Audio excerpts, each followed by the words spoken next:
제가 좀 안타까워서 기자회견하러 왔습니다. 어제 대검 국정감사가 있었습니다. 대검 국정감사에 제가 질의한 내용입니다. 저의 첫 질의를 이 내용으로 했습니다. 성폭행 피해자가 있습니다. 성폭행 피해자가 있습니다. 죽고 싶어 했습니다. 자신도 모르게 끌려갔고 그리고 성폭행을 당했습니다. 그런데 제대로 수사되지 못했고 제대로 피해자로 인정받지도 못하고 그리고 끝내는 가해자는 이런저런 이유를 들어 해방되었습니다. 그런데 놀라운 건 이 성폭행 피해자의 공판 검사가 성매매 검사라는 거였습니다. 성매매로 오피스텔에서 성매매해서 정직 3개월을 받았고 벌금 200만 원을 받았던 그 검사가 이 성폭행 당한 피해자의 공판 검사였습니다. 성폭행 피해자는 그냥도 죽고 싶었습니다. 아무에게 알리지 않고 묻어두려고 했지만 그럴 수가 없었습니다. 그래서 성폭력 상담소에 갔고 그리고 병원에 추천을 받아 병원도 갔습니다. 병원에서 이것은 강간이니 법적 조치하라고 해 법적 조치도 했습니다. 그런데 피해자의 피해는 계속되었습니다. 끝내는 공판검사에 성매매 검사가 왔던 겁니다. 국민 여러분, 왜 검사들은 이럴까요? 그래도 경찰은 성매매했던 자나 법원은 이런 자들이 배제됩니다. 그런데 검찰은 왜 이럴까요? 이에 대한 문제 제기를 한 지 288일입니다. 그런데 검사는 제 식구 감싸기 하느라 답이 없는 상태입니다.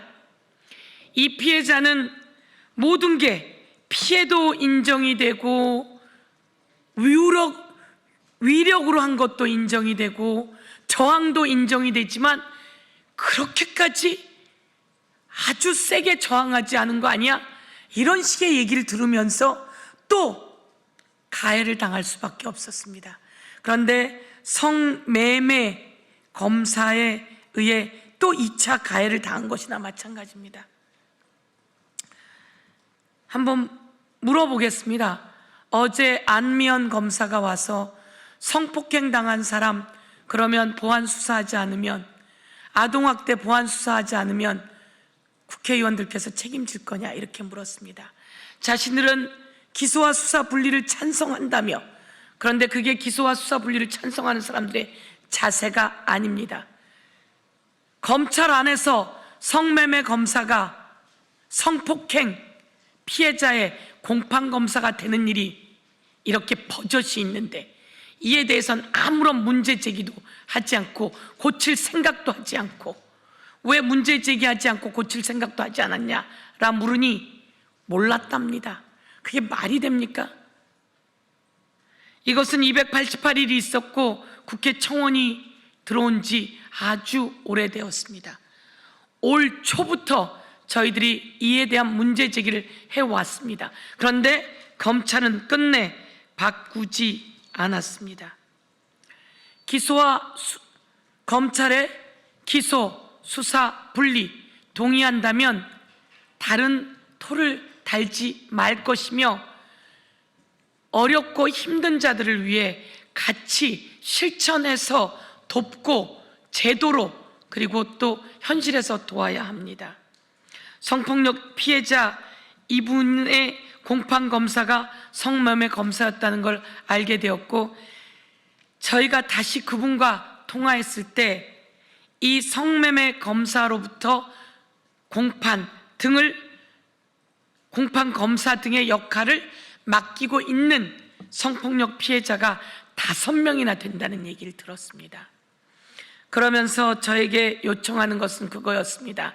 의원님, 저에게는 너무너무 무서운 나날이었습니다.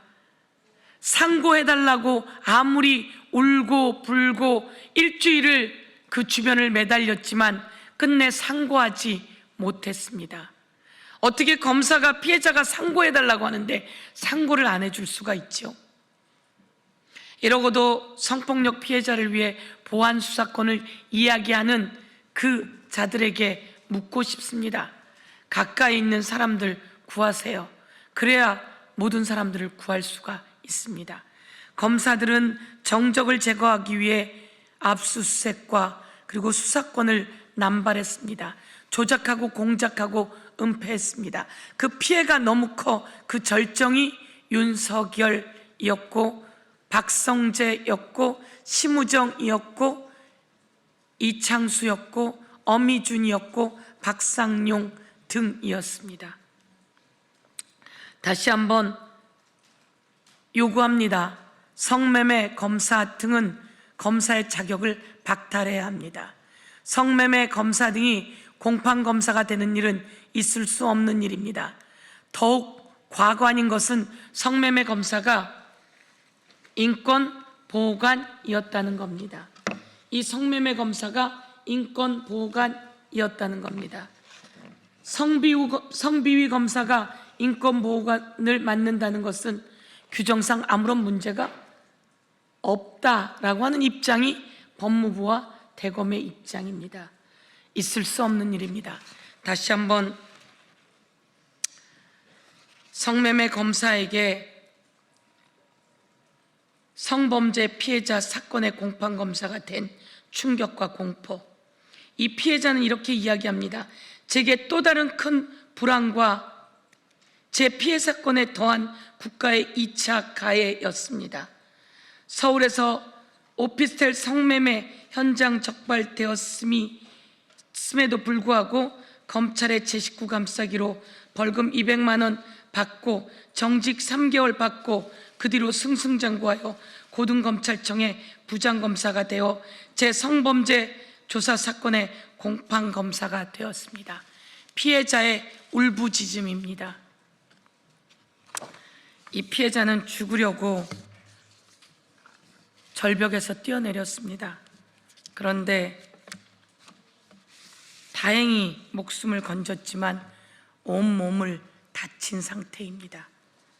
그 이후로도 몇 번을 죽으려고 했습니다.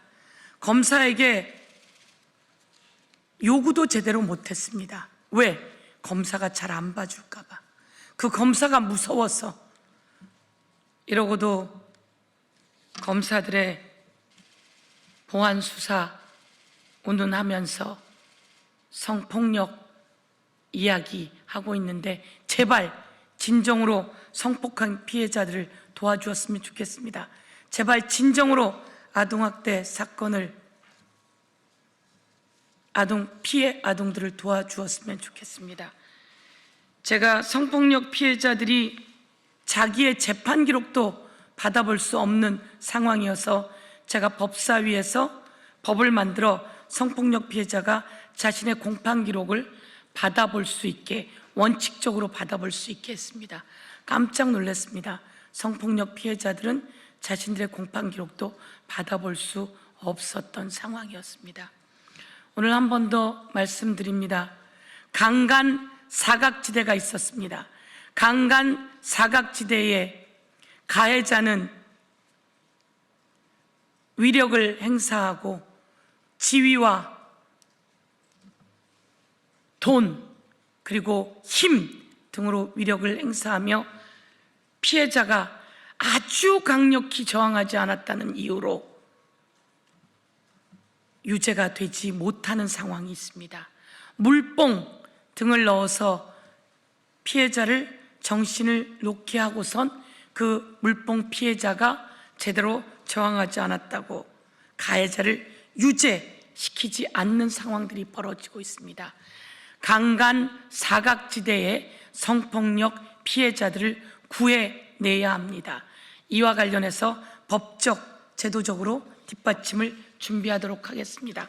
그러나 현실 법정에서 강간 사각지대, 물뽕, 약물, 술, 그리고 위력과 힘 등으로 제압해서 폭행을 가한 경우 이것을 강간 사각지대라고 말하고 싶습니다. 강간 사각지대의 피해자들을 강력히 저항하지 않았다고 하는 황당무계한 논리로 가해자를 무죄 주는 이 상황을 국민 여러분께 고발합니다.